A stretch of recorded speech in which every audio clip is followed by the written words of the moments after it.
Hello guys, आज हम एक कटोरी ब्लाउज़ की कटिंग करना सीखेंगे बहुत ही आसान तरीके से। तो पहले हम फॉर्मा कटिंग करेंगे, उसके बाद हम डायरेक्ट कपड़े पे भी कटिंग करके आपको दिखाएंगे। तो पहले इस वीडियो में आप देखो किस तरह से फॉर्मा कटिंग होता है कटोरी ब्लाउज़ का। आप लोग डायरेक्ट कटिंग करना चाहते हो तो हर ब्लाउज़ को डायरेक्ट कटिंग नहीं किया जाता है। इस तरह से जो भी डिज़ाइनर ब्लाउज होते हैं उसको फॉर्मा कटिंग करके ही करना चाहिए। सिंपल जो ब्लाउज होते हैं डार्ट वाले होते हैं और जो प्रिंसेस कट तक होते हैं वो तक बेहतर है। उसके आगे कटोरी ब्लाउज है, ये सब जो भी एक्स्ट्रा डिज़ाइन ब्लाउज होते हैं उसको फॉर्मा कटिंग करके ही करना चाहिए तो ज़्यादा बेहतर होता है। डायरेक्ट कटिंग हर ब्लाउज करने में दिक्कत होता है, सबके बस की बात नहीं है। पहले फॉर्मा कटिंग करके उसके बाद जब कपड़े पे आप कटिंग करोगे तो ज़्यादा बेहतर होता है। वो इसलिए बेहतर होता है कि कभी भी डिज़ाइनर ब्लाउज हो या सिंपल ही ब्लाउज हो, अगर उसका फर्मा आप कटिंग करते हो उसके बाद उसका जो भी मेजरमेंट वगैरह है, जो भी डार्ट वगैरह है, जो भी है आप समझ लेते हो अच्छी तरह से कि ये परफेक्ट मैंने किया है। उसके बाद जब कपड़े पे रख के कटिंग करते हो तो ज़्यादा बेहतर होता है, आपको भी अंदर से भरोसा होता है कि हाँ मैंने सही किया है।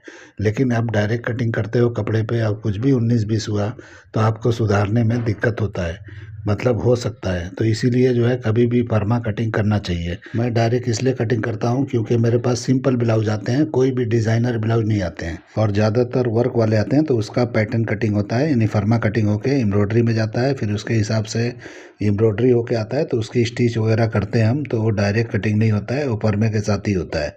तो इस तरह से हमारा काम है। आप लोग को डायरेक्ट कटिंग करना है तो उस पर बहुत आपको मेहनत करना पड़ेगा, तब आप कर पाओगे। इस वीडियो में आपको फर्मा कटिंग करके मैं दिखा रहा हूँ और नेक्स्ट वीडियो में मैं दिखाऊंगा कपड़े पे डायरेक्ट कटिंग कटोरी ब्लाउज को कैसे करना है। तो चलिए वीडियो शुरू करते हैं। तो एक पेपर ले लेना है, सीधा मार्किंग करना है, इस पे हम कटिंग करेंगे फर्मा कटिंग। तो ये हमने मार्किंग किया, वो शोल्डर का मार्किंग है। इसी मार्किंग से लेंथ लेना है, तो जो भी लेंथ आपने बॉडी से लिया है उसके हिसाब से वहाँ पे लेंथ का निशान लगाना है। डार्ट पॉइंट का जो भी आपने लेंथ लिया है उसका निशान लगाना है। लेकिन ये लेंथ कम है ब्लाउज़ का, कटोरी ब्लाउज़ करेंगे तो उसके लिए शॉर्ट है, तो उसके हिसाब से मैंने यहाँ पे 1 से 1.5 इंच बढ़ा लेना है आपको। तो मैंने 1.5 इंच बढ़ा लिया है। आप इस तरह से चेक कर लेना, क्योंकि जो ये लेंथ है ये अम्पायर लेंथ होता है, यानी कि लोअर चेस्ट का एरिया होता है, वहाँ पे ब्लाउज़ का लेंथ लिया हुआ है। तो ये लेंथ कम है तो उसके हिसाब से मैंने बढ़ा लिया और दोनों निशान को मैंने बड़ा कर लिया। उसके बाद शोल्डर नापेंगे, तो जो भी शोल्डर है उसको हाफ करके इस तरह से निशान लगाना है, 1 इंच शोल्डर को डाउन करना है और नेक की ब्रॉडिंग 2.25 इंच पे निशान लगा के और दोनों निशानों को मिला के हम शोल्डर का स्लोप देने वाले हैं। तो इस तरह से आपको करते हुए चले जाना है। तो देखिए मैं किस तरह से निशान लगा रहा हूँ, इस तरह से आपको लगाना है। अभी हम आर्मोल का लेंथ उतारेंगे तो 7 इंच पे ही उतारना है। 7 इंच पे निशान लगा के और उसके बाद में यहीं पे हम अपर चेस्ट नापेंगे, तो वहाँ पे एक लाइन कर देंगे उसी लेंथ पे।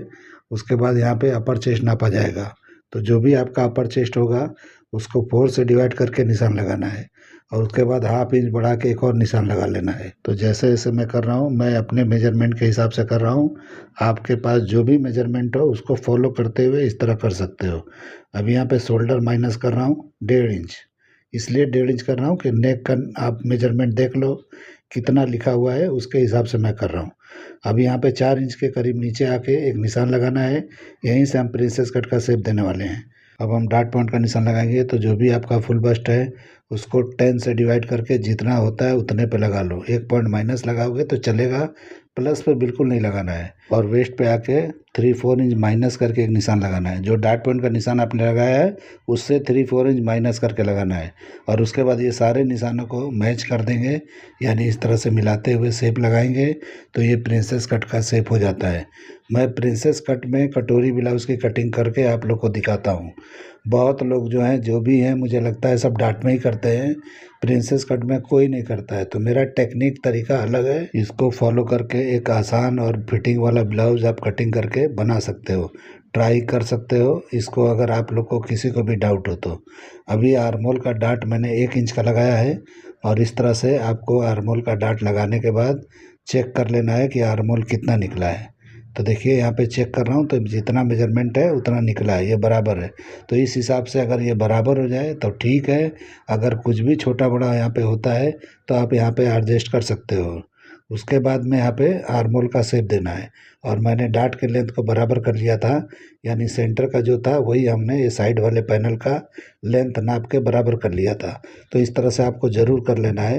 वैसे हम बाद में आर्मोल को क्लोज करके बाद में शेप देने वाले हैं, फिर भी आपको इस तरह कर लेना है। अभी ये मेजरमेंट के हिसाब से डाट कितना निकलेगा वेस्ट का, उसको किस तरह से हम करेंगे वो आपको बता रहा हूँ मैं। तो पहले यहाँ पे वेस्ट का निशान लगाना है, जो भी आपका वेस्ट है उसको 4 से डिवाइड करके 1 इंच डाट के लिए लगा लेना है।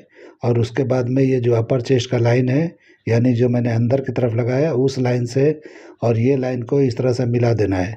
तो ये जो लाइन हमने लगाया है इसको नाप लेना है कितना इंच है। तो देखिए 9 इंच में 1 पॉइंट कम है, जितना भी है उस तरह से आपको नाप लेना है। आपका अलग मेजरमेंट होगा तो अलग आएगा, ये मेरा जितना आया है इतना इस मेजरमेंट के हिसाब से आया है। उसके बाद मेजर टेप को देखिए मैंने घुमा दिया और जितना था उतना माइनस करके इधर कम करके और जो भी आपका फुल बस्ट है उसका हाफ करके निशान लगा लेना है।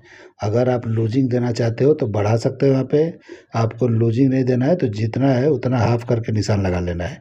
उसके बाद ये अपर चेस्ट का जो लाइन है जो मैंने हाफ इंच बढ़ा के लगाया है उस निशान से उस निशान को मिलाते हुए सीधा लाइन एक मार देना है नीचे तक, जैसे मैंने लगाया है। उसके बाद वेस्ट का जो सेंटर पार्ट है उसको नापेंगे कितना इंच है, तो ये 3 इंच के करीब है। तो 3 इंच इधर माइनस करके जैसे मैंने रखा है उस तरह से रखना है। और जो भी आपका वेस्ट है उसको 4 से डिवाइड करके जितना बनता है यानी 8 इंच पे निशान लगा लेना है। तो इस तरह से 32 वेस्ट है तो 8 इंच पे निशान लगा लेना है। और अभी जो सेंटर में बचता है ये आपका डाट निकला हुआ है, तो इतना डाट आपका निकलेगा इस साइज़ के हिसाब से। आपका अलग साइज होगा तो अलग निकल सकता है। आपका यही साइज है, यही वेस्ट है, यही चेस्ट है, यही अपर चेस्ट है तो इतना ही निकलेगा। तो उस हिसाब से मैंने तरीका बता दिया। इस तरह से फॉलो करते हुए कोई भी मेजरमेंट का ब्लाउज हो आप उसको डाट समझ सकते हो कितना निकलेगा। अभी इस तरह से मैंने सेव कर दिया प्रिंसेस कट का और यहाँ डाट के लेंथ को बराबर कर लेना है। तो देखिए ये निशान कहाँ जा रहा है, थोड़ा ऊपर जाएगा क्योंकि साइड का हमारा क्रॉस पार्ट आता है जो हमने शेप लगाया है प्रिंसेस कट का, तो इस तरह से ये थोड़ा ऊपर जाता है। तो इस तरह से ऊपर ही निशान लगा लेना है, जहाँ भी जाए वहाँ लगा लेना है आपको। तो आपका बस्ट का साइज़ बड़ा होगा तो ये ज़्यादा ऊपर जाएगा, बस्ट साइज कम होगा तो ये ज़्यादा ऊपर नहीं जाता है। और साइड में यहाँ पे 1.5 इंच माइनस करके एक निशान लगा लेना है। ये भी निशान कम ज़्यादा होता है, जिसका बस्ट बड़ा होता है उसका वो शॉर्ट होते जाता है ऊपर की तरफ जाता है, जिसका बस्ट छोटा होता है उसके हिसाब से नीचे रहता है। तो 1 इंच से लेकर ये 3 इंच तक भी जाता है, तो उस हिसाब से आपको समझ के कर लेना है। अभी देखिए यहाँ पे क्या करना है, जो भी आपका शोल्डर का ब्रॉडिंग रखना है यहाँ पे निशान लगा सकते हो आप, अपने हिसाब से जितना चाहिए लगा सकते हो, यानी जो भी क्लाइंट बोलता है उसके हिसाब से आपको डिसाइड करके लगाना है। तो जो डीप नेक ब्लाउज होते हैं उसमें आपको नेक की ब्रॉडिंग नहीं पूछना है क्लाइंट से, आपको शोल्डर का स्ट्रैप पूछना है कि कितना चौड़ा चाहिए, उस हिसाब से ये रखा जाता है। नेक की ब्रॉडिंग का यहाँ पे कोई हिसाब नहीं होता है, नेक की ब्रॉडिंग जितना भी जाए उससे कोई मतलब नहीं होता है। आपको शोल्डर स्ट्रैप पूछना है कि कितना चौड़ा आपको चाहिए, उस हिसाब से आपको यहाँ डिसाइड करके लगाना है। तो जैसे मैंने किया अपने हिसाब से, आप अपने हिसाब से जो भी आएगा क्लाइंट के हिसाब से कर लेना। और नेक का डीप का निशान लगा के मैंने शेप दे दिया राउंड शेप का, और यहाँ पे शोल्डर पे थोड़ा क्रॉस निशान बन रहा था तो मैंने वहाँ पे थोड़ा सीधा कर लिया। अभी डार्ट पॉइंट चेक करके दिखा रहा हूँ, तो पहले कटिंग हुआ जितने पे उससे ये कम हो जाता है, तो ये कम होना ही चाहिए, इस तरह से कम होगा तभी फिटिंग बराबर आएगा। आप ये मत समझना कि ये कम हुआ तो यहाँ से डार्ट पॉइंट कम हो जाएगा, ब्लाउज़ का लेंथ कम हो जाएगा, ऐसा कुछ नहीं होता है, क्योंकि ये परफेक्ट तरीका है, इसी तरह से किया जाता है। अभी यहाँ पे बेल्ट का शेप लगाना है, तो जो भी लोअर चेस्ट आपका मेजरमेंट है तो अगर नापा है आपने तो उस तरह से निशान लगा लेना है, नहीं नापा है तो 3.25 इंच पे कम से कम लगा लेना है ये साइज़ के हिसाब से। उसके बाद इस तरह से बेल्ट का शेप लगाना है, तो बेल्ट का शेप जैसा चाहिए वैसा लगा सकते हो। मैंने थोड़ा ऊपर से लगाया है, थोड़ा आपको कम चाहिए तो कम पे लगा लो, सीधा चाहिए तो सीधा लगा लो, जैसे चाहिए वैसे बेल्ट का डिज़ाइन आप कर सकते हो। तो मैं अपने हिसाब से लगा रहा हूँ, आप अपने हिसाब से कुछ भी डिज़ाइन यहाँ पे कर सकते हो। ये इसी पे आप सब्यासाची स्टाइल भी कर सकते हो, यानी जैसे चाहिए वैसे किया जा सकता है। लेकिन आज हम कटोरी ब्लाउज सीख रहे हैं तो इसीलिए जो है इस तरह से दोनों ये जो साइड का पैनल है इसके सेंटर में आपको निशान लगा लेना है, यानी साइड का पैनल है उसके सेंटर में मैंने निशान लगाया। अभी ये शेप देना है तो कहीं से भी आप दे सकते हो, जहाँ से आपको बेहतर लगे वहाँ से आपको शेप दे देना है।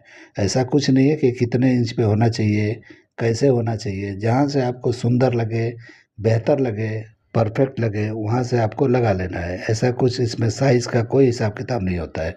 कोई भी अगर बताता है कि इतने पे करना है उतने पे करना है, वो सही तरीका नहीं है।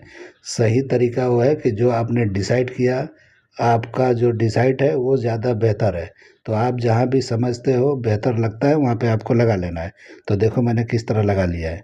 तो ये सिंगल कटोरी हो गया। डबल कटोरी करना है तो इस तरह सेंटर में निशान लगा सकते हो, और यहाँ पे सेंटर पे थोड़ा डाट देना है तो दे सकते हो, नहीं भी दोगे तो कोई दिक्कत नहीं है। यानी जो भी बस्ट के बीच में एक डाट होता है वो इस तरह से देना है तो दे सकते हो, नहीं दोगे तो भी दिक्कत नहीं है। तो इस तरीके से मैंने मार्किंग कर दिया, क्योंकि मैं यहाँ पे आर्मोल वगैरह में डाट वगैरह अच्छी तरह देता हूँ। कोई भी कट होता है मैं देता हूँ, इसलिए फिटिंग ये बराबर आ जाता है। तो सेंटर में डाट की ज़रूरत नहीं होता है, तो आप नहीं दोगे तो भी चलेगा। तो देखिए मैंने किस तरह से किया है। कोई भी कटोरी ब्लाउज़ करता है तो पहले तो मुझे नहीं लगता है किसी ने भी आर्मोल में ऐसा डाट लगा के दिखाया होगा, लेकिन मैं जो है जो भी कटिंग करता हूँ सारे ब्लाउज़ों में आर्मोल डाट होता ही है। तो आर्मोल डाट बहुत ज़रूरी होता है फिटिंग के लिए, क्योंकि ब्लाउज में जो झोल आते हैं ज़्यादा आर्मोल के पास ही आते हैं। तो इसलिए आर्मोल का डाट लगाने से ये झोल नहीं आते हैं, तो उसको समझ के कम ज़्यादा लगाया जाता है। अभी बैक की कटिंग हम पहले कर लेंगे, उसके बाद बाकी प्रिंसेस कट का जो भी हिस्सा है उसको हम कट करेंगे। तो देखिए हम बराबर पे ही पेपर रखे हैं, जिस तरह रखे इसी तरह रखना है। शोल्डर से भी एक जैसा कर लेना है, और जो अपर चेस्ट का निशान है यानी जो हमने 4 से डिवाइड किया था उसी पे निशान लगाना है। जो हाफ इंच बढ़ाया था उसमें नहीं लगाना है। उसके बाद साइड सिम को बराबर कर लेना है। तो ये जो साइड सिम का लेंथ निकला है यही हमारे बैक का लेंथ है, तो इसी तरीके से बैक का लेंथ निकल जाता है। अभी आपका डीप नेक है तो उसके लिए अलग मैं तरीका बता रहा हूँ कैसे करना है। तो यहाँ पे लाइन पहले हम लगा लेंगे, लेंथ का लाइन, और एक एक्स्ट्रा लगा लेंगे क्योंकि डाट वगैरह लगाएंगे तो ये ऊपर नीचे होता है तो उसमें एडजस्ट हो जाता है। अभी अपर चेस्ट मैंने चेक किया तो ये बराबर है, यानी 4 से डिवाइड करके बराबर है, जितना था उतना ही है। अभी वेस्ट का निशान लगाएंगे तो इसको 4 से डिवाइड करके निशान लगाना है, और 1 इंच डाट के लिए बढ़ा के निशान लगाना है।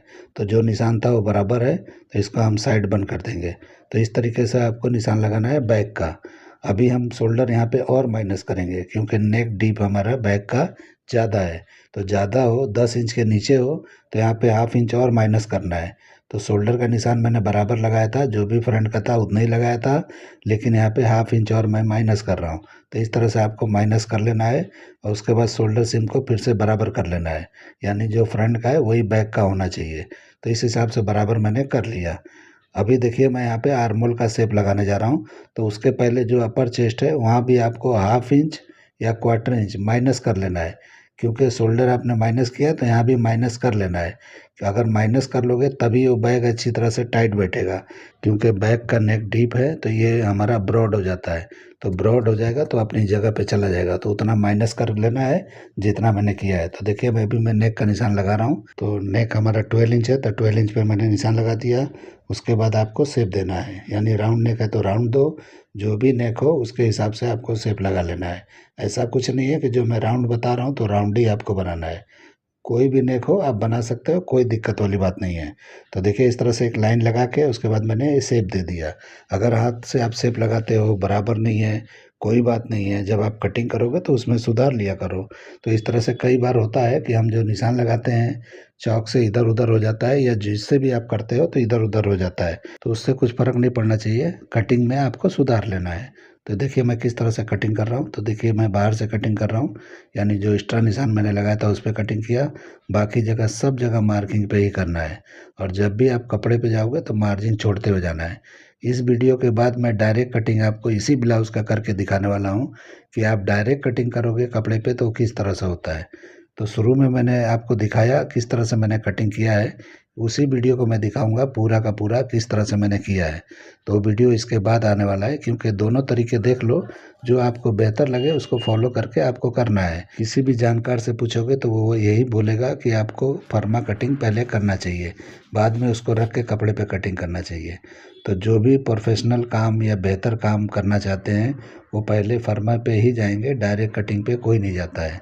तो इस तरह से आपको जो भी बेहतर लगे कर सकते हो, मैं तरीका वो भी बता दूंगा। तो देखिए मैंने किस तरह से बैक की कटिंग कंप्लीट कर लिया। तो इस तरह से आपको कर लेना है। कभी भी लगे नेक वोक में कुछ भी प्रॉब्लम दिख रहा है, शेप में प्रॉब्लम दिख रहा है, तो आपको सही कर लेना है फर्मे पे। और कपड़े पे भी आप कटिंग करते हो तो वहाँ भी गड़बड़ दिखे तो वहाँ भी कर सकते हो, ऐसा कुछ नहीं होता है। तो जो भी शेप वगैरह ऐसा लगे कि मतलब बेहतर नहीं दिख रहा है तो हम थोड़ा सा और इधर उधर कर लेंगे तो बेहतर हो जाएगा। तो उस तरह से आपको अपना के कटिंग कर लेना है। अब हम फ्रंट पार्ट की कटिंग करेंगे। तो सबसे पहले वेस्ट डार्ट को कटिंग कर लेना है, जैसे मैं कर रहा हूँ इस तरह से कर लेना है। उसके बाद आर्म होल के डार्ट को कटिंग करना है एक तरफ से। ये कहीं से भी कर सकते हो, ऊपर से भी कर सकते हो, नीचे की तरफ भी कर सकते हो। तो मैंने नीचे वाले पार्ट को कटिंग किया निशान को, और उसके बाद से इस तरह से क्लोज कर देना है। इस तरह क्लोज करके टेप लगा देना है, टेप लगा के बंद कर देना है। अगर आप प्रिंसेस कट पे जा रहे हो तो बंद नहीं करना है। अगर आप डिज़ाइन को चेंज कर रहे हो तो इस तरह से पैक कर देना है। पैक करने के बाद में आर्म होल को सुधारना है। तो सबसे पहले आर्म होल को सुधारना है, उसके बाद आगे बढ़ना है। तो देखिए मैंने चिपका दिया है, अब आर्म होल को हम सही कर लेंगे। तो आर्म होल का शेप बेहतर होना चाहिए, तभी आपके ब्लाउज में या कुर्ती में या कुछ भी बनाते हो तो उसमें लुक बेहतर आता है। तो आर्म होल का शेप बराबर होना चाहिए। देखो अभी कैसा दिख रहा है और पहले कैसा दिख रहा था। तो इस तरह से आपको कर लेना है। मेरे कटिंग में कोई क्रॉस फ्रंट क्रॉस बैक नापने की ज़रूरत नहीं पड़ता है, परफेक्ट आ जाता है। आप लोग को मैंने बहुत ही आसान तरीके से कटिंग सिखाया है या सिखाता हूँ, क्योंकि आप लोग को बहुत सारी प्रॉब्लम का हल मैंने बताया है, और इस तरह से फॉलो करके आप लोग को बहुत फ़ायदा हुआ होगा, मैं गारंटी के साथ बोलता हूँ। क्योंकि मैं यहाँ से भले आप लोग को नहीं देख रहा हूँ, आप लोग मुझे नहीं देख रहे हो, लेकिन मैं जानता हूँ कि इसमें क्या चीज़ है मेरे कटिंग में जो आप फॉलो करके इससे बहुत फ़ायदा उठा सकते हो और उठाए होगे। मेरे इस टेक्निक से, इस तरीके से बहुत लोग को फ़ायदा ही हुआ है, नुकसान किसी का नहीं हुआ होगा। तो इसलिए जो है मैं आप लोग को अच्छी चीज़ ही बताऊंगा, गलत तो कभी नहीं बताऊंगा। अगर आप लोग को ऐसा किसी को लगता है कि मैंने कोई चीज़ गलत बताया है तो आप मुझे कमेंट करके बता सकते हो कि आपने जो ये बताया है बिल्कुल रॉन्ग है। अभी देखिए बेल्ट की कटिंग मैंने कर लिया, तो किस तरह से किया आपने देखा, उस तरह से आपको कर लेना है। तो इस तरह से शेप वाला बेल्ट निकलता है, बिल्कुल स्ट्रेट नहीं निकालना है। स्ट्रेट निकलेगा ही नहीं। आप अगर सही से आप करोगे तो जितना ज़्यादा डार्ट होगा उतना ही शेप में निकलेगा। अगर ये छोटा डार्ट होगा तो स्ट्रेट भी निकल सकता है। तो जैसे निकले वैसे निकालना है। उसके बाद मैंने ये भी कटिंग कर दिया, यानी साइड पैनल का। तो इस तरीके से मैंने इस पार्ट को कटिंग किया, कटोरी पार्ट हमारा ये हो गया। तो सिंगल कटोरी इस तरह से निकलता है। अगर डबल कटिंग करना है तो आप बीच से कटिंग करके डबल कटोरी कर सकते हो। तो बड़ी आसानी से इस तरह से कटिंग हो जाता है। जो मैंने टेक्निक बताया इसको फॉलो करते हुए सेम टू सेम कर सकते हो। डायरेक्ट कपड़े पे भी मैं कटिंग करके दिखाने वाला हूँ। तो नेक्स्ट वीडियो मैं वही अपलोड करूँगा, डायरेक्ट कटिंग कपड़े पे यानी कटोरी ब्लाउज़ का। तो सेम इसी मेजरमेंट का करने वाला हूँ। तो इस तरीके से आप देख लेना वो भी वीडियो। तो डायरेक्ट को फॉलो करना है कि इसको फॉलो करना है, आप लोग खुद डिसाइड करना है, और जो बेहतर लगेगा उसको कर लेना। अभी देखिए यहाँ पे चिपका रहा हूँ मैं, जो डार्ट कटिंग किया था मैंने हल्का सा किया था। इस तरह से करके अभी जो भी ऊपर का एरिया है उसको सीधा कर देना है। तो इस तरह से आपका शोल्डर और थोड़ा माइनस हो जाएगा फ्रंट का। तो इस तरीके से कर लोगे तो और भी टाइट बैठेगा गला, यानी शोल्डर गिरने का चांस बिल्कुल ख़त्म हो जाएगा। तो इस तरीके से कर सकते हो। तो देखिए मैं इस तरह से मैं रख के दिखा रहा हूँ कि कटिंग बिल्कुल हर जगह से परफेक्ट है, कहीं से छोटा बड़ा कुछ भी नहीं आता है। इस तरह से कटिंग करते हो तो पहले आपने कटोरी ब्लाउज़ की कटिंग आपने बहुत सारे देखे होंगे, जिसमें कभी भी डार्ट वगैरह लगाने के बाद में उसको छांटना पड़ता था, यानी छांटते थे, बहुत लोग छांट के बनाते थे। मैंने बहुत लोग को देखा है, सुना है कि इस तरह से करते हैं, यानी डार्ट वगैरह लगाने के बाद में बेल्ट लगाने के टाइम बराबर क्लीन करते हैं। उसके बाद बेल्ट को लगाते हैं, वो भी नीचे ऊपर करते हैं कि कितने पे लगाना है, फिर जाके उसको सही करते थे। लेकिन ये मेरा टेक्निक है, इस पे कहीं भी कुछ भी आपको 19-20 नहीं करना है। जो मैंने कटिंग किया है उसी पे परफेक्ट सिलाई करते जाओगे, ऑटोमेटिक बराबर होगा। ये पुराने दौर का नहीं है, ये नया दौर का नया कटोरी ब्लाउज है। तो इसको आप फॉलो करके नए तरीके से नया कटोरी ब्लाउज हो, कोई भी डिज़ाइनर ब्लाउज हो, आप लोग इस तरह से करके सीख सकते हो। अभी मेजर करके मैं दिखा रहा हूँ फुल बस्ट का। तो जितना हमने चाहा है उतना ही आया है, जितना आप चाहोगे उतना ही आएगा। तो आपके चाहत के हिसाब से ये परफेक्ट उतना ही बनेगा। तो इस तरह से कटिंग करोगे तो जो आपको चाहिए वही निकलेगा, ये ऐसा नहीं है कि कुछ भी नहीं निकलेगा। तो इसी तरीके से आप कटिंग करोगे तो परफेक्ट होगा, जो भी आप चाहते हो वही होगा, कुछ भी अलग नहीं होगा। तो ये हमारा इस तरह से हमारा ब्लाउज़ का फर्मा कटिंग हो गया। अब स्लीव्स की कटिंग करके मैं आपको दिखाता हूँ किस तरह से किया जाएगा। तो देखिए जो भी लेंथ है उसका निशान लगाना है, और उसके बाद जो भी आपका बॉटम है, तो देखिए मैंने लिखा है, तो इस तरीके से मैं उतना ही पे लगा रहा हूँ, ऐसे ही आपको निशान लगा लेना है। उसके बाद बाइसेप का निशान लगाना है। तो बाइसेप का भी देखिए मेजरमेंट लिखा हुआ है 14.5। तो इस तरीके से 7.25 पे मैंने निशान लगा दिया। तो इस तरह से आपको लगा लेना है। उसके बाद हम इस तरह से सीधा निशान लगाएंगे बाइसेप का। तो सीधा ये निशान लगा लेंगे, और उसके बाद आर्म होल जितना भी है उससे 1 पॉइंट ज़्यादा रख के, यानी कि जो हमारे बॉडी का है उससे 1 पॉइंट ज़्यादा रख के आपको इस तरह से घुमा के नाप लेना है। तो ये जहाँ भी जाके टकराएगा उस निशान पे, वहीं पे हमारा कैप पार्ट निकल जाएगा। तो तो इस तरीके से वहीं निशान लगा के उसके बाद आपको शेप दे देना है, यानी इन साइड के एरिए को। तो जो आपने बॉटम नापा है उससे जाके मैच कर देंगे। लेकिन उसके पहले देखो मैं शेप लगा रहा हूँ। तो किस तरह से मैं शेप लगा रहा हूँ, बिल्कुल सिंपल तरीके से। तो इस तरह से सिंपल तरीका आपने किसी का देखा है कि नहीं देखा है, कमेंट करके बताना। तो इतना सिंपल और इतना आसान तरीका पहले आपने नहीं देखा होगा कभी भी। तो इस तरीके से मैं कटिंग करके आपको दिखा रहा हूँ, आप देखो और उसको फॉलो करो। अभी मैं नाप के दिखा रहा हूँ कैप हाइट कितना निकला है, 5 इंच का निकला है। ऑटोमेटिक निकलता है, जितना भी निकलना है निकल जाता है। ऐसा कुछ नहीं है, बहुत लोग 3 इंच पे निकालते हैं, 4 इंच पे निकालते हैं, 4.5 पे निकालते होंगे, पता नहीं कितने कितने पे निकालते हैं। बहुत लोग तो बहुत ही कम निकालते हैं। लेकिन देखो मैंने जो बताया तरीका, इस तरह से परफेक्ट फिटिंग आता है।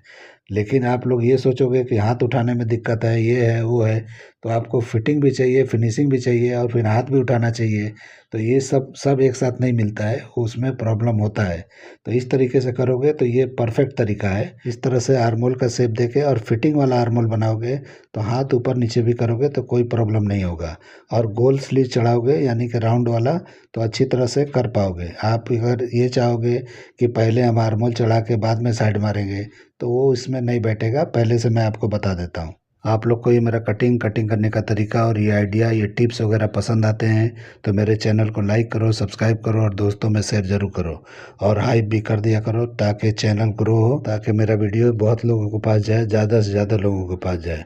तो चलिए, उम्मीद करता हूँ कि वीडियो पसंद आएगा। चलिए वीडियो एंड करते हैं। अल्लाह हाफिज़।